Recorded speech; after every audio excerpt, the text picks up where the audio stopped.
예, 안녕하십니까. 용인 수지구 풍덕천동에 살고 있는 임원입니다. 예, 제가 원래는 오늘 특별히 드레스 코드를 마이를 입고 넥타이를 하려고 했는데, 김웅재 형제님과 화해하는 취지에서 커플 셔츠를 입고 그냥 하도록 마음을 먹었습니다. 예, 화해 시간을 마련해 주신 예, 박정희 형제님께 감사의 말씀을 전하면서 이야기를 좀 나눌까 합니다.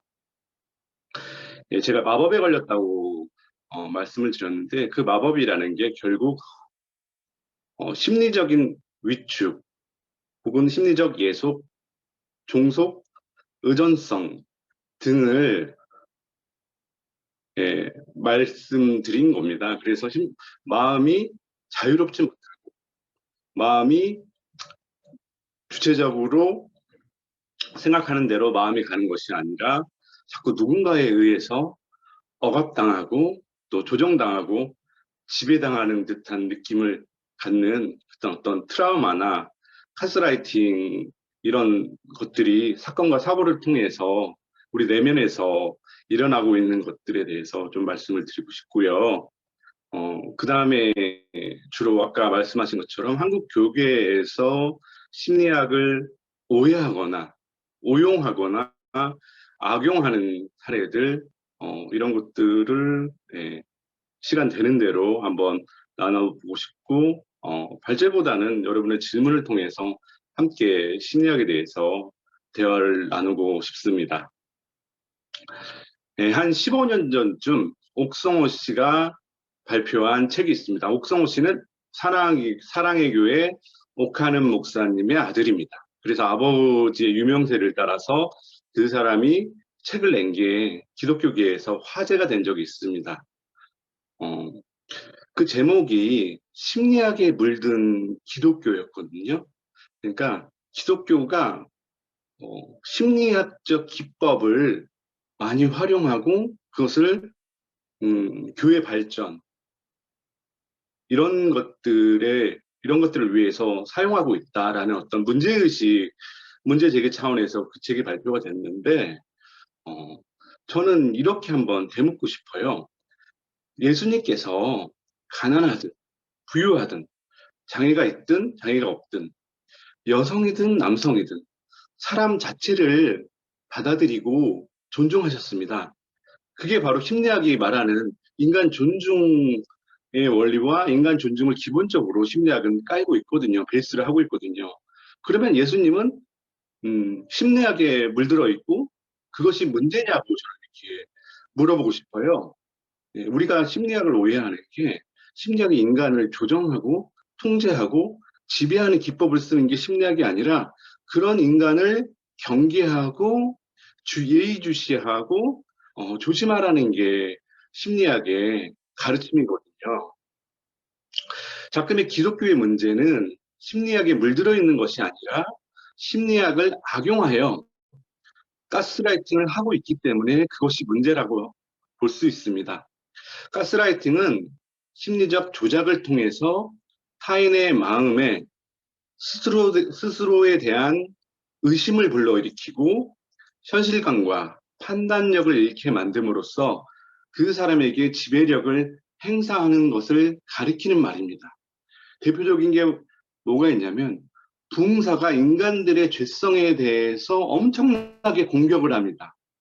너희들은 영원히 이 죄로부터 해방받을 수 없고 너희들은 죄의 노예야 라고 인간의 연약함과 원죄성을 강화하면서 사람들의 마음에 죄책감을 불러일으킵니다. 그래 놓고 나서는 내가 너희를 구원할 방법이 하나가 있다. 그게 뭐냐면 너희 교회 열심히 다니고 이 부흥 집회에 열심히 참석하고 열심히 헌금하고 찬양하고 기도해라. 그러면 너희들이 그런 내 말을 따름으로 인해서 그 헤어나올 수 없는 죄의 늪에서 헤어나올 수 있다. 라고 이런 식으로 선동하고 사람들에게 스피치하는 것. 이것이 전형적인 가스라이팅이라고 할 수 있는데요. 어, 여기 계신 분들도 정도의 차이는 있겠지만 교회에서, 가정에서, 직장에서 가스라이팅의 경험을 해보신 분도 있을 거라고 생각합니다. 아까 동사의 아주 오리지널 고전적인 가스라이팅을 얘기했다면 이번에는 최근에 이슈가 되고 있는 아주 트렌디한 방법으로 성도들을 끌어모으고 있는 어, 서판교회에 있는 우리들 교회의 사례를 말씀드려 보겠는데요. 거기에는 이제 어, 아주 서판교회 우뚝 선 큰 교회가 있었는데 그 교회를 보니까 이렇게 써 있더라고요. 결혼의 목적은 행복이 아니라 거룩입니다. 라고 쓰여 있었습니다. 근데 저는 그 문구가 참 공허하게 다가왔습니다. 행복한 결혼과 거룩한 결혼이 대비되는 개념인가? 라는 그런 생각이 들었고요. 아마 취지는 결혼을 소비자적인 관점에서 일방적으로 나 행복하고 싶다. 그런 태도에 대해서 비판하고 신앙적인 대안으로서 거룩을 이야기하고 있지만 그 교회가 주장하는 거룩함이란 아주 상투적이고 표면적이고 거룩한 것과 거룩하지 않은 것을 갈라치게 하는 이분법적이고 교회 중심주의적이기 때문에 저는 와 닿지가 않았습니다. 저는 결혼의 목적이 행복이라고 해도 별 문제가 없다고 생각합니다. 그러나 그 행복이 상대방을 향한 소비자적인 태도로서 지속 가능하지가 않다. 라는 인사이트는 교회가 줄 수 있죠. 그렇기 때문에 결혼이라는 과정을 통해서 험난하고 지난한 여정을 통해서 서로에 대한 연민과 이해, 공감과 수용하면서 처참하고 참혹했던 그 생활들과 생활들을 버티고 견뎌내는 것. 그러면서 이 왼수라고 하지만 한편으로는 에이, 저 불쌍한 사람이라고 두 관계가 나름대로 정립된다면 그 모습이 거룩하다고 할 수 있겠죠. 그러니까 거룩은 하나의 과정이지 거룩이 하나의 목표가 돼서 나아간다면 우리는 거룩의 형식만 있을 뿐 그 실제적인 모습을 발견하기 어렵습니다.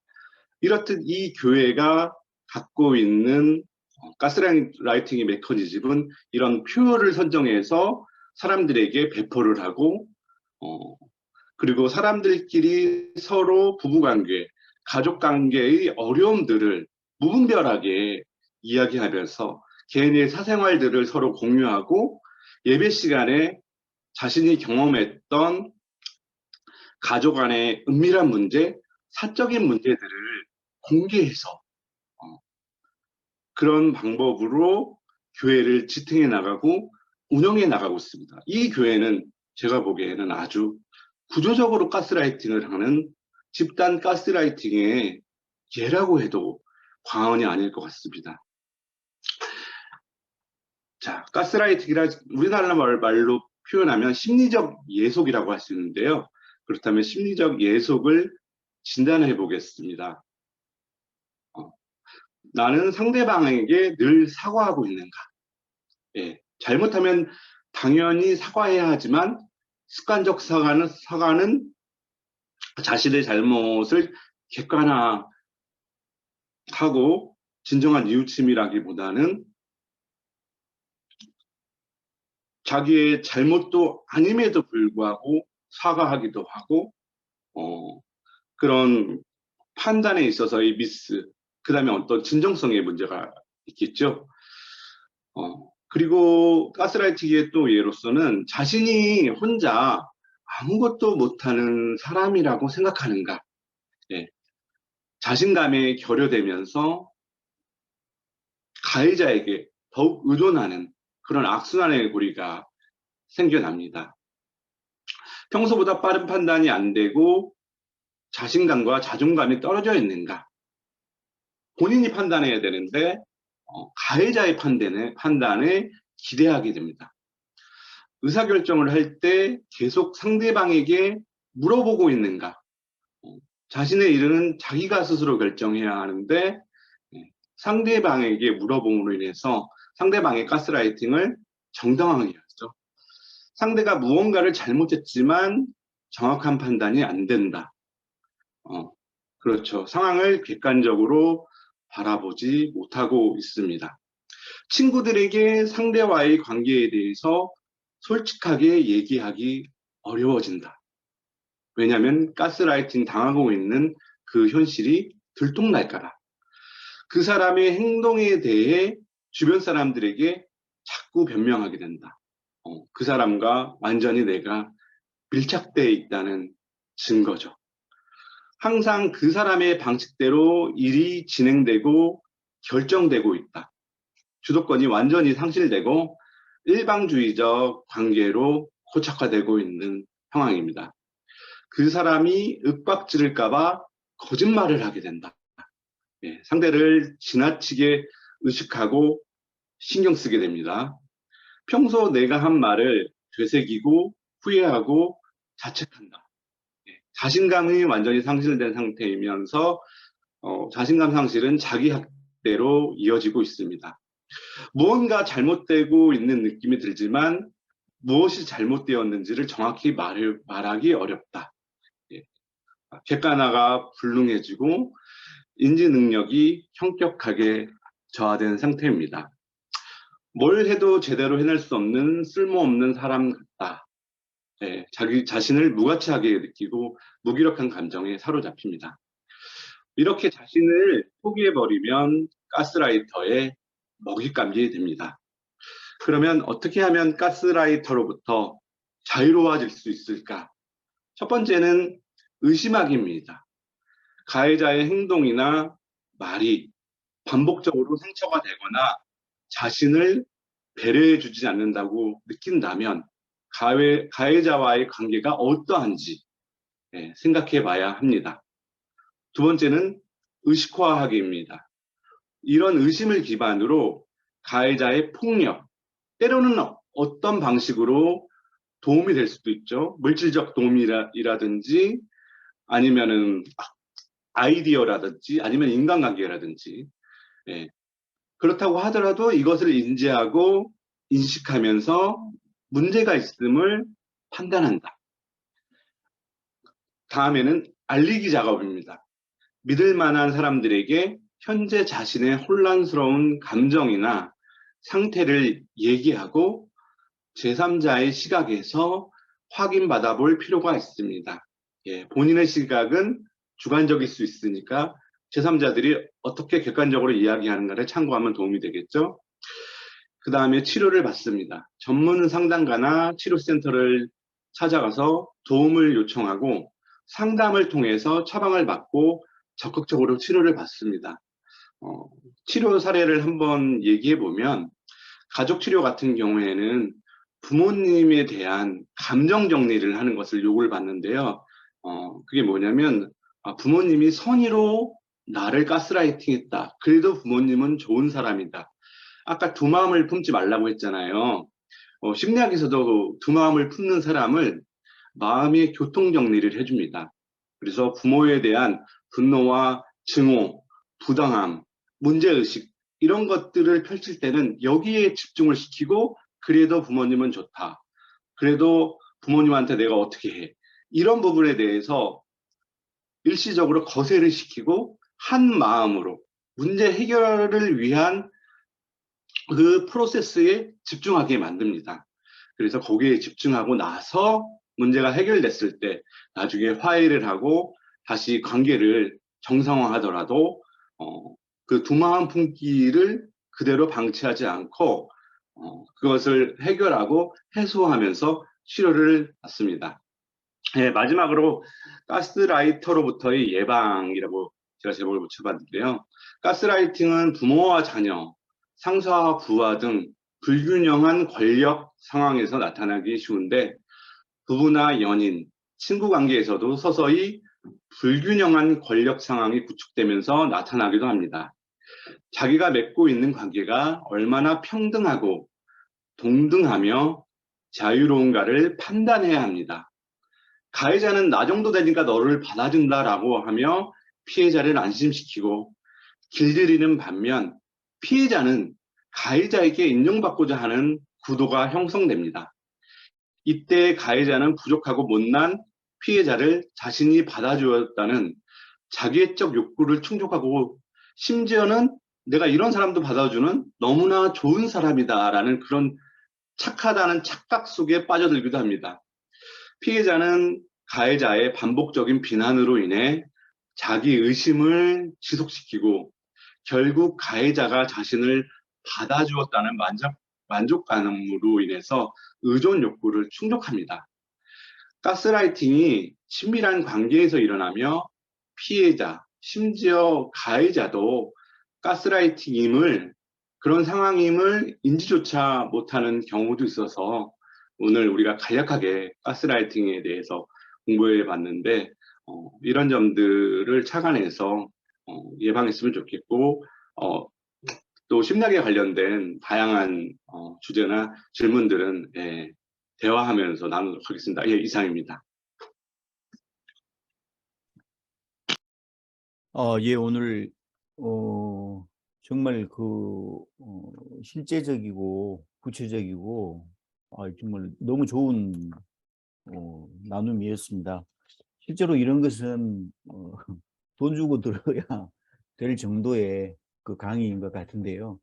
너무 간략하게 잘 말씀을 해주신 것 같습니다.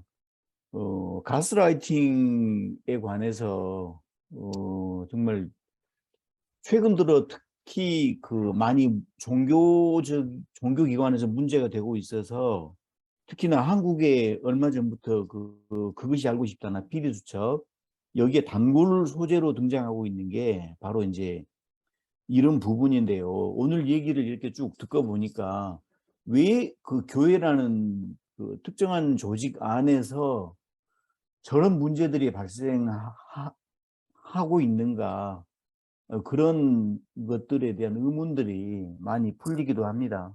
사실 그런 시사 고발 프로그램에서 나오는 그 현상들을 보면서 가장 많이 드는 생각들이 야, 참 어리석다. 어떻게 저렇게 자신을 지배하도록 내버려 두지? 이런 생각들을 우리가 흔히 많이들 하거든요. 뭐 이단 종교에 빠진다든가 사이비 종교에 빠진다든가 아니면 그 교회 안에 교회라든지 여타의 그 종교 단체에서 벌어지는 수많은 그 성적인 어떤 폭력들 또는 뭐 착취들 이런 것들을 보면서 정말 저기가 과연 요즘 그 21세기가 맞나라는 생각이 막 들 정도로 안타까우면서도 또 때로는 너무 쉽게 저 자신부터가 그랬던 것 같습니다. 야, 참 어리석다. 어떻게 저렇게 저 지경이 되도록 놔두지? 저렇게 하도록 내버려 두지? 라는 생각들을, 의문들을 많이 가졌었는데 정말 그게 심리적으로 너무 교묘하게 위축과 종속과 억압, 지배 이런 기제들을 사용했기 때문에 당연히 그렇게 될 수밖에 없었지 않았나 이렇게 생각이 되어집니다. 여러분 오늘 어떠셨습니까? 이 좋은 임원 형제님의 그 발제를 듣고 혹시 이렇게 함께 또 대화 나눠 보실 분들은 생각하고 제가 어렸을 때 그 부흥사들 부흥에 쫓아다녔었거든요. 제일 재미있는 그 부흥사가 누구냐면 피종진 목사라고 있어요. 돌아가셨나 모르겠네. 엄청 재밌어요. 예. 신도들이 딱 앉으면은 앉은 자리부터 시작해가지고 끝날 때까지 계속 웃게 해요. 그것도 제주죠. 얼마나 웃어요. 제가 그때 초등학교 4학년인가 3학년인가 그랬어요. 너무너무 재밌어서 시작부터 하여튼 끝날 때까지 계속 웃어요. 예. 근데 그 웃는 게 어떻게 웃냐면 자기가 저 낙도 가가지고 전도하는 뭐 이런 것들 얘기하는데 웃음 코드를 알아요. 사람들을 웃게 하는. 그 사람 웃게 하니까 사람들이 마음이 풀어지죠. 아이고 우리 목사님 예를 들어서 저기 나환자 총각 가가지고 이제 전도를 하게 됐는데 자기가 겁을 먹었다. 자기도 옮기면 어떡하나. 끓인 음식을 주면 먹으면 괜찮겠다 싶어서 끓인 음식만 먹었다. 뭐 저기 미역국만 먹었다. 우리 목사님 미역국 좋아하니까 계속 밥을 계속 미역국 주더라. 그래서 미역국만 먹었다. 뭐 이런 식으로 해서 그러니까 앉은 딱 시작하자마자 끝날 때까지 계속 웃게 만드는 웃게. 피종진 목사가 그렇게 부흥을 하더라고요. 맨 처음에 저는 되게 재밌어가지고 막 쫓아다니고 그러다가 나중에 이게 아닌데 싶더라고요.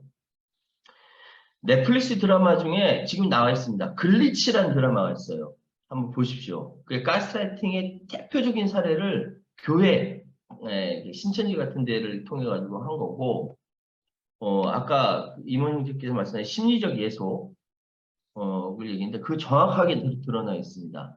그런데 좀 더 우리가 좀 확대해서 생각하면은 그렇게 심리적 예속을 통해 가지고 그 소위 얘기하는 보스가 그 모든 사람들을 다 가스라이팅 하는 것이 과연 교회만 그러냐?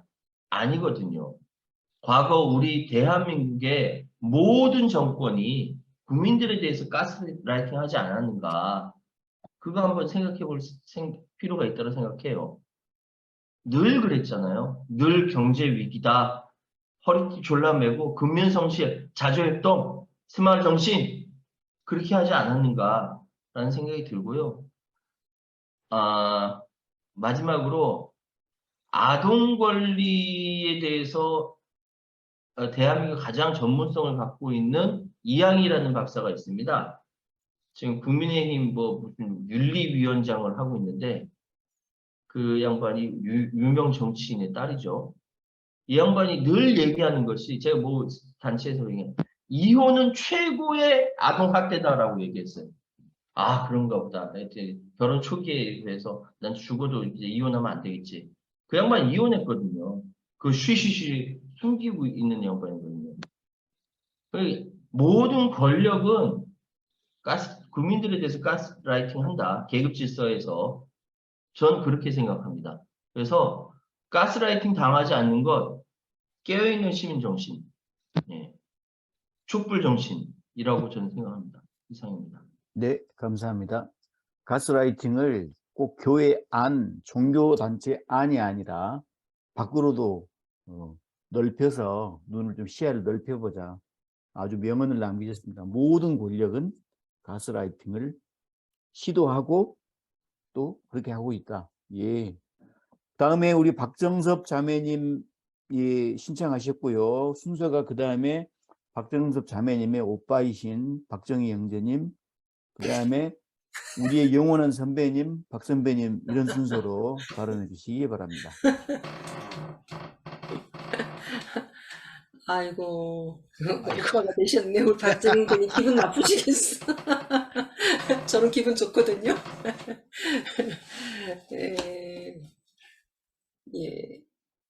오늘 말씀 들으면서 그동안 가스라이팅 당했던 것들이 꽤 많이 있구나. 그 관계 속에서 그러니까 관계가 좋다라는 그런 이름 하에 그런 것이 있었구나라는 것들을 다시 가스라이팅은 자기가 인정받고 싶은 욕구가 강할 때 생겨나는 것 같다라는 생각이 들어요. 근데 이제 그거를 이제 거부하게 되면 관계가 끊어지게 되기도 하고 또 이게 뭐 관계가 좀 안 좋아지기도 하고 뭐 그래서 또 관계가 끊어진 적도 있다라는 뭐 이런 생각도 좀 듭니다. 저는 이제 점점 세월이 가서 나이가 많아지니까 젊은 사람들과의 이런 모임이나 이런 데 가면은 조금 약간 움츠려지게 되더라고요. 내가 주장하고 내가 말하는 게 이게 좀 꼰대스러운 건 아닌가? 뭐 이런 생각을 하게 돼요. 그래서 좀 그 말로 이렇게 말할 때 내가 맞다고 생각해도, 이거, 나이 어린 사람들의 생각은 어떨까? 이게 뭐, 큰 문제가 아니더라도, 이게 내가 서둘러서 잔소리처럼 얘기하는 건 아닌가? 내가 너무 급하게 얘기하는 건 아닌가? 막 되게 조심스러워서 말을 더 줄이게 되더라고요. 좀 나이 어린 사람 집단에 이렇게 가게 되면은. 그래서, 그런데 그거는 나는 지금 이제 여기 얘기를 들으면서, 임원 형제님 얘기를 들으면서, 이거는 내가 배려라고 생각했는데, 이런 거는 가스라이팅인가? 그러니까 거기에서 내가 왕따 당하게 되지 않을까? 내가 자꾸 내 주장만 하고 꼰대스러운 얘기, 옛날스러운 태도를 취하면서 이 사람들한테 좀 같이 어울리고 싶고 같이 인정받고 싶고 있는 그런 욕구인가 이런 생각을 하게 되면서 이런 배려와 그 가스라이팅의 그 관계, 그의 경계의 모호함, 이런 것이 어떤가 참 구분이 안 될 때가 있다. 좀 이런 생각을 하게 됩니다. 이상입니다. 예, 그럼 먼저 박정희 형제님 발언하시기 전에 아주 중요한 그 질문인 것 같습니다. 임원 형제님이 먼저 그 부분을 한번 대답을 해주시고 갔으면 좋겠습니다. 박정섭 자매님께서 배려와 가스라이팅의 경계가 참 모호하다. 그거 정말 중요한 예. 문제인 것 같거든요. 그러니까 이제 이 가스라이팅에 지금 수긍하는 패턴 중에 하나가 이제 박정섭 자매님이 말씀하신 걸 극단화시켰을 때 그거는 가스라이팅이 피해자의 모습이에요. 예를 들면 그 가해자로부터의 수용받지 못할까봐, 가해자로부터 비난받을까봐, 가해자가 내가 이렇게 하면 싫어할까봐, 그렇기 때문에 위축되고 배려가 지나쳐서 그것이 위축이 되고 자기 표현을 거의 하지 못하는 수준이라면 그게 가스라이팅에 들어가 있는 모습인데 오늘 박정수 자매님이 우리 씩씩하게 말씀하시는 거 보니까 가스라이팅 당하지 않고 적당히 배려하고 있는 모습이에요. 근데 이제 배려를 많이 하는 사람들이 가스라이팅 당하기 쉽고 거기에 노출되기 쉽죠. 그러니까 아들러가 그런 얘기했죠. 미움받을 수 있는 용기가 필요하다. 나는 내가 생각하는 것을 그저 말했을 뿐이다. 너희들이 받아들이지 못한다면 그건 너희들의 문제고 나는 너희들이 그걸 받아들이지 못한다고 하더라도 감수하겠다. 이게 아들러가 최근에 발표한 베스트셀러가 된 미움받을 용기에서 말했던 대목입니다. 박동수 자매님 아주 심리적으로 건강한 분이시라고 저는 판단하고요. 예, 앞으로도 많은 배려 부탁드리겠습니다. 감사합니다. 예, 감사합니다. 이제 우리 박정희 형제님 발언해 주시기 네. 바랍니다. 자꾸 저를 저 박정섭 자매님의 오빠라고 그러는데 우리 사실 쌍둥이들은 별로 그런 거 안 따지잖아요. 근데 액면가가 이렇게 보여지는 액면가는 참 좀 죄송합니다. 쌍둥이셨군요. 네. 오늘 우리가 이제 이 휴먼 라이브러리 버전 2로 진화했잖아요. 그러고서는 회원 코너 첫 시간인데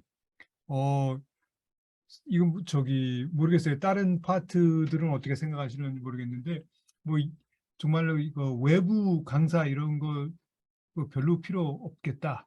그런 느낌을 주는 그런 회원 코너가 아닌가 그렇게 생각됩니다. 근데 사실 가스라이트라는 의미를 정확히 모르고 있다가 오늘 많이 쓰이긴 쓰이는데 오늘 이제 정확히 좀 배운 것 같아요. 근데 사실은 이 가스라이팅의 그 어원 그거를 아시는지 모르겠어요, 여러분들이. 근데 저는 기억이 나는데 아주 어렸을 때입니다. 내가 아주 어렸을 때인데 가스라이트라는 영화가 있어요. 그 1930몇 년도에 나온 영화인데 그 잉그리트 버그만 그 스웨덴 출신의 누구를 위하여 종을 울리나에 나왔던 그 잉그리트 버그만이 나오는 영화입니다. 거기에서 남편이 교묘하게 이 사람을 피해의식을 갖게 만들어서 잉그리드 버그만을 피해의식을 만들어서 나는 정상이 아니야. 이런 식으로 몰아가거든요. 그래서 그 영화에서 비롯돼서 가스라이팅이라는 말을 쓴다고 그래요. 근데 그거 참 신기한 것 같아요. 그 옛날 영화 사람들이 기억을 못 하는데 그것이 오늘 용어로 활용된다는 게. 저는 오늘 말씀 듣고 또 옛날 기억도 되살려 보면은 정말로 교회 이런 종교 집단 내의 가스라이팅 문제가 굉장히 심각하고 지금도. 그래서 보면은 그 정말로 흔히 듣는 얘기가 상처받았다는 얘기거든요. 교회에서. 교회에서 상처받았다는 얘기인데 나는 왜 그렇게 교회에서 상처 준 사람은 안 보이고 상처받은 사람만 많은가. 그런 의심이 늘 있었어요. 근데 그 상처를 주는 거는 굉장히 프로페셔널하고 교묘하게 이루어지고 상처받는 사람들은 완전히 무방비로 노출되어 있고 뭐 이런 상태가 아니었나 싶어요. 그래서 저는 정말 교회 다니는 우리 형제자매들 옛날에 보면은 너무 자존감이 낮은 거 아닌가 그런 의심을 했었는데 그렇게 자존감이 약하게 된 데에는 그런 조직적인 가스라이팅, 오랜 기간에 걸친 가스라이팅의 결과가 아닌가 그런 생각을 합니다. 그런데 거기서 빠져나오려면은 그런 이제 밖에서부터의 그 권위가 나한테 지시하고 뭐 이렇게 어떻게 좋게 얘기하면은 인도하고 하는 건 말고 내가 어떤 리소스를 내가 어떤 자원을 갖고 있어야 되는데 그 자원이 없으면은 스스로 종속되고 스스로 가스라이팅 되는 데서 안정감을 느끼고 그런 면도 있지 않은가 그런 생각을 해봤습니다. 감사합니다. 예, 감사합니다.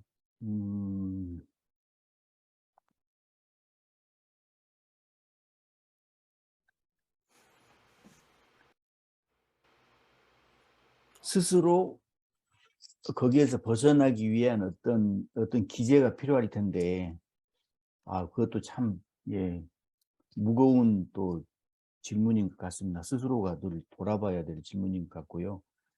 박선배 형제님. 예. 예. 오늘 담화 부분하고 주제하고도 가스라이팅하고 연관이 되지 않나 그런 생각이 들어요.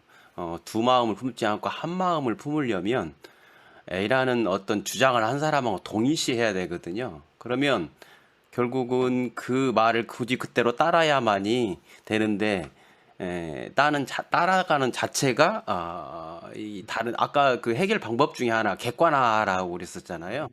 그러지 않았나 그런 생각이 들었었고요. 그런 말이 있더라고요. 개에 물린 사람은 그 반나절 치료하고 집에 갈 수가 있고 뱀에 물린 사람은 3일 치료받고 집에 갔다 해요. 그런데 말에 물린 사람은 아직도 입원 중이다. 그런 얘기를 들은 적이 있었거든요. 결론은 우리가 이 가스라이팅이라는 것이 말에 의해서 상처를 받고 그거에 대해서 움직이고 지금도 치료를 못 받으면 행할 수밖에 없는 거라 생각이 들고요. 얼마 전에 저도 이 주제 가스라이팅에 대해서 많은 생각을 해봤어요. 그래서 인터넷에 찾아보면 알겠지만 보성 목사 사건이라고 있어요. 보성 목사가 어떤 일을 했었냐면 자기 친자녀 3명을 7일 동안 밥도 안 주고 매를 때렸어요. 말 안 듣는다고. 그런데 40의 가만 한 매를 때렸어요. 40의 가만 하나, 즉 39대를 때렸죠. 이 말 들어보면 어디서 이제 풍기 냄새 나죠. 40의 가만 한 매를 맞았다라는 말을 보면 성경에 있는 말이거든요. 이게 그걸 해서 결국은 아이가 죽게 되고 이제 그런 것이 이제 TV에 한번 나온 적이 있었고 또 그렇게 한 사람은 성경을 문자 그대로 믿었던 목회를 했었던 그런 사람이었는데 그를 조정한 사람이 또 장씨라는 분이 한 분이 있었어요. 이렇게 해야 애가 낫고 뭐 감기 들렸으면 낫고 해야 된다 해서 이제 이 말 성경에 있는 대로 그대로 따라서 했던 거죠. 그래서 제가 한 가지 오늘 궁금한 것은 자, 성서에서의 문자적으로 순종하는 문자주의와 가스라이팅, 그 다음에 오늘날 신실한 크리스찬이라고 하는 분들이 목사한테 순종할 수밖에 없지 않습니까? 순종해야 신실한 사람이라고 해서 집사도 되고 장로 위치도 있고 하는데 그런 것은 가스라이팅을 당하지 않고는 할 수가 없죠. 이게 세워주질 않으니까 이런 거에 대해서 한번 질문을 던지고 싶어요. 문자주의와 가스라이팅 어떤 관계를 우리가 갖고 생각을 했으면 좋겠는가 이런 것들을 한번 질문드립니다. 예. 예. 아까 최유한 형제님하고 박선배 형제님하고 좀 비슷한 맥락의 말씀들이 좀 있거든요. 아까 교회라는 작은 집단이 아니라 국가도 가스라이팅을 하고 어떻게 보면은 이데올로기나 신념체계나 과거 우리를 지배했던 어떤 문화, 유교 문화나 이런 것들도 다 일종의 가스라이팅이라고 볼 수 있는데 제가 알기로는 최초의 가스라이팅을 하나님께서 하셨는데 그게 뭐냐 선악과를 따먹으면 죽는다. 인간에게 그랬어요. 근데 아담은 하나님의 그 가스라이팅을 거부했습니다. 저는 그래서 이 선악과 사건을 나쁘게만 바라보진 않아요. 그 아담의 그 도발적인 행동을 통해서 인류가 탄생했고 문명이 발전했고 과학이 발전했고 우리의 의식과 문화가 존재하는 게 아닌가라는 생각이 들었습니다. 그러니까 기본적으로 어떤 특정 집단, 교회에 국한된 아니면 거의 모든 집단의 생리는 자기 존재의 확대와 재생산이잖아요. 그러기 위해서는 그 사람들을 개별적인 주체, 인격, 자유인으로 대하기보다는 그 구조와 집단을 떠받치는 하부 구조로 인간을 평가하고 판단하고 그런 식으로 인간을 지배하고 종속시키잖아요. 그러니까 기본적으로 무언가가 잘 나가고 발전하는 집단들을 보면은 약간은 다 다르지만 정도의 차이는 있지만 가스라이팅이 기본 매개로 작동되고 있어요. 가스라이팅 메커니즘이 있다고 저는 기본적으로 보고 있고요. 그렇기 때문에 저는 기득권들의 담합 이런 것들이 함의하는 바가 무엇이냐면 우리 안에 가스라이팅이 작동하고 있지만 이건 우리의 이익을 위해서 우리는 묵과하고 모른 척한다 라는 게 기본적인 자본주의 시장의 집단의 질서인 것 같아요. 그게 교회이든 직장이든 대기업이든 회사든 SPC 사건도 보면은 이게 다 가스라이팅이잖아요. 오너들이 사람이 죽었는데 중간 관리자들은 사람이 죽었으면 그 생명에 대한 감수성을 인지하고 어떻게 하면 국민의 눈높이에 맞춰서 국민들의 분노와 징후에 공감하면서 이 일을 어떻게 해결할 것인가라고 생각하지 않고 그들이 제일 먼저 살피는 건 그 대표의 심사예요. 윤핵관들이 윤석열의 심사를 살피는 것처럼 그런 사건이 터졌는데도 그 회장의 심사를 살펴서 일을 그런 방식으로 진행하는 게 어떻게 보면은 넓게 보면 가스라이팅의 문제가 아닌가라는 생각이 들었습니다. 예, 좀 장황했네요. 아주 좋은 질문하고 아주 적절하고 아주 명쾌한 답변이었던 것 같습니다. 방금 이동규 형제님 마이크 키셨던데. 예. 예. 그 이번 주 박정희 박사님 하셨던 담화 내용 지난주 것도 보면 우리 사고의 폭을 넓히는데 많이 좋으신 그런 내용인 것 같아요. 특히 오늘 박정희 교수님이 얘기하신 담화 내용이 이란의 시잡에 관한 인권에는 분노하는데 퀘벡주의 어떤 거에 대해서는 별로 감흥이 없는 것도 더블 마인드가 아닌가라는 얘기를 한 것처럼 저 개인적인 생각은 그런 차원에서 교회에서 목회자들이 교인한테 하는 가스라이팅 문제를 얘기하고 있는데 그 가스라이팅도 존재하고 있다라는 생각을 전 또 해봅니다. 그래서 정영일 목사님도 목회를 해보셨고 김웅재 예사장님도 고개를 끄덕이는데 이민교회의 작은 교회의 교인들이 목사님을 대상으로 하는 가스라이팅 문제도 제가 많이 경험한 것 같아요. 그래서 그런 점도 있다라는 얘기를 한번 하고 싶었습니다. 예. 예, 아주 아픈 곳을 또 잘, 가려운 곳을 잘 긁어주시고, 아픈 곳을 한 번 더 이렇게 소금을 그냥 확 쳐주시는 아주 탁월한 능력이 있으십니다. 이동규 형제님, 감사합니다. 사실, 이문 형제님, 그러면 이 부분과 관련해서 또 한 가지 질문이 나올 수가 있겠는데, 지성수 형제님께서 예, 먼저 발언을 해 주시고, 예. 예, 저는 그 신천지에 대해서 조금 다른 견해를 말씀드릴게요. 그것은 제 경험에서 우러난 건데, 제가 그 JMS라고 아시죠? 그 JMS에서 신앙생활 하시던 분들, 거기서 JMS는 군번이 있어요. 정명석이가 1번이고, 그런데 거기서 100번 이내의 사람들, 그러니까 JMS에서 10년, 막 15년 이렇게 청춘을 바쳐서 하여튼 거의 핵심에 가까웠던 분들이 나와서 나중에 목사도 되고 뭐 이런 분들, 이제 그런 분들 몇 분 멘토링을 했어요. 오랫동안. 그래서 그분들을 통해서 많은 걸 배웠어요. 신흥종교에 대해서. 그래서 조금 다른 시각을 갖게 되는데, 기성교회가 신천지를 언급하는 부분에는 많은 오해와 심지어는 모함이 있습니다. 왜냐하면 신천지에서 얘기하는 그런 방법들은 기성교회도 사실은 다 하고 싶은 거예요. 그런데 못 하고 있는 거죠. 왜냐하면 인프라가 안 되고 그런 그 조직이 안 돼서 못 하고 있을 뿐이지, 그 사람들이 특히 사악한 방법을 쓰는 건 아니에요. 아주 발달된 방법을, 고도로 발달된 방법을 쓰고 있는 거죠. 그래서 방법의 문제가 아니라, 지금 오늘은 이제 가스라이팅 뭐 이런 건 이제 방법적인 면에서 검토하는 거잖아요. 오히려 아까 조금 아까 누가 물어봤죠? 우리 박 선배님이 물어본 것처럼 성서의 해석, 응? 이런 거, 문자주의 이런 것에서 오는 거거든요. 근데 JMS도 그렇고 신천지도 그렇고 통일교도 그렇고 모든 문제가 뭐냐면 한마디로 자기 완결성이에요. 자기네 가지고 있는 그 교리 구조 안에 모든 걸 다 설명하는 거, 모든 걸 다 해결하는 거. 그래서 가장 신앙에서 위험한 것이 자기 완결성입니다. 그 질문이 없어요. 그 안에 들어오면 자기 안에서 완전하게 해결돼요. 이게 가장 위험한 거거든요.